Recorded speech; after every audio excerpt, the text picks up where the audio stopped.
안녕하십니까. 저는 고려의11 행정사 사무소의 임현 행정사입니다. 오늘은 보복운전 관련한 언론 보도 내용을 살펴보시겠습니다. 제목은 자전거 운전자 상대 오토바이로 보복운전 20대 남 실형이라는 제목으로 되어 있습니다. 아시아 경제에서 지난 7월 30일에 보도된 건데요. 한번 살펴보겠습니다. 자전거 운전자를 상대로 오토바이로 보복운전을 한, 보복운전은 유형이 일단 특수 폭행 협박, 특수 상해, 특수 손괴 이렇게 네 가지로 되어 있는데 자전거 운전자를 상대로 했다고 하기 때문에 구체적인 내용은 일단 안 나와 있고 이거에 대해서 살펴보겠습니다. 20대 남성이 실형을 선고받았다고 합니다. 네, 서울중앙지법 형사 19단독 이원중 부장판사는 특수 상해입니다. 예, 특수 폭행 협박, 특수 상해, 특수 손괴 중에서 특수 상해죠. 그러니까 흉기, 위험한 물건, 여기서 자동차, 여기서는 이제 오토바이죠. 이제 오토바이로 이제 피해자에 대해서 상해를 입힌 거죠. 이제 특수상해.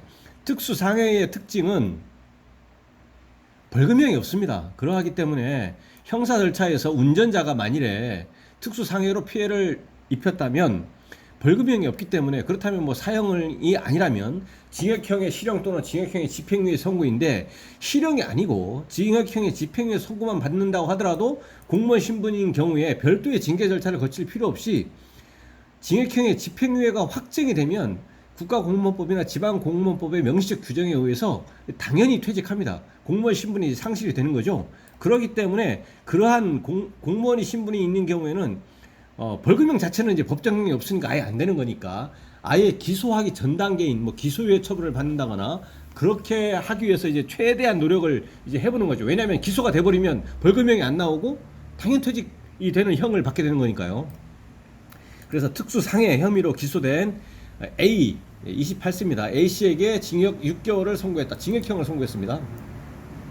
징역형을 왜 선고했을까? 징역형의 집행유예도 아니고. 한번 보겠습니다. 재판부는 A 씨는 오토바이를 운전해 상해를 가하고 넘어진 피해자를 상해를 가했고 피해자가 발생했다는 사실이 있고, 피해자가 발생하고 나서 조롱하는 등 범행 후 태도, 범행 후에 반성하거나 다쳤기 때문에 병원에 이송을 한다거나 그런 것이 아니고 조롱하는 등 범행 후 태도도 불량하다, 반성이 없고 피해자로부터 용서 또한 받지 못했다, 고 양형 이유를 밝혔다.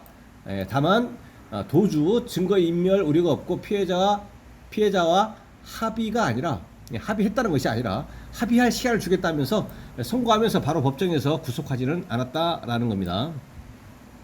A씨는 지난해 9월 서울 관악구 한 주택가 이면도로에서 오토바이를 이제 오토바이 운전하던 중에 맞은편에서 자전거를 타고 지나던 A씨에게 보복운전을 해 상해를 가한 혐의로 기소됐다.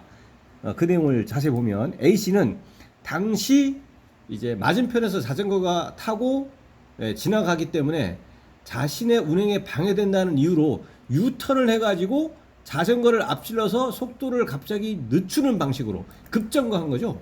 유턴해가지고 이제 쫓아간 거죠. 쫓아가가지고 그 앞에 앞질러가지고 바로 급정거를 해버린 겁니다. 그랬더니 이제 그 후행하고 있는, 뒤에 오고 있는 이제 자전거가 와서 이제 받아버린 거죠. 오토바이 배달통 부분을 들이받아가지고 이제 다쳤습니다. 2주 동안에 2주간의 치료를 요하는 2주 진단의 부상을 입은 거죠.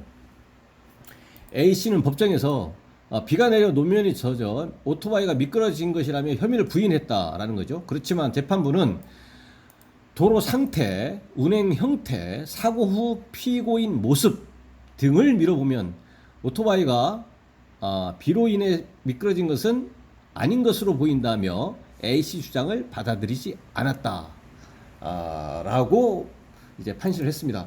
그래서 이 특수상해 이 형태인 이 보복운전의 경우에는 이 특수상해의 특수한 형사처벌의 이 정도, 이 벌금형이 없다는 것도 하나의 좀 유의해야 될 부분이고요.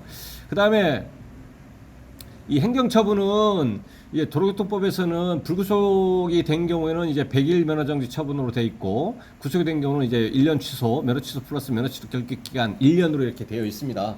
그래서 이 운전자는 이제 행정처분도 이제 받게 되는 거죠. 물론 별개로 상대방 측과 여기서는 합의가 안 돼 있다고 하는데, 피해자에 대해서 당연히 민사적인 손해배상 책임이 있습니다. 합의가 안 되면 피해자는 이 상대방을, 운전자를 상대방으로 해가지고 민사소송을 제기해서 이제 손해배상을 받을 수가 있는 거죠. 예, 그래서 오늘은 보복 운전, 그 중에서도 이제 상해, 특수 상해와 관련한 언론 보도 내용을 살펴봤습니다. 네, 오늘 내용에 대해서 질문 있으시면 댓글 달아주시고요. 그러면 대댓글이나 별도의 영상으로 답변 드리겠습니다. 오늘 영상의 내용이 도움이 되셨다면 구독, 좋아요 부탁드리겠습니다. 네, 감사합니다.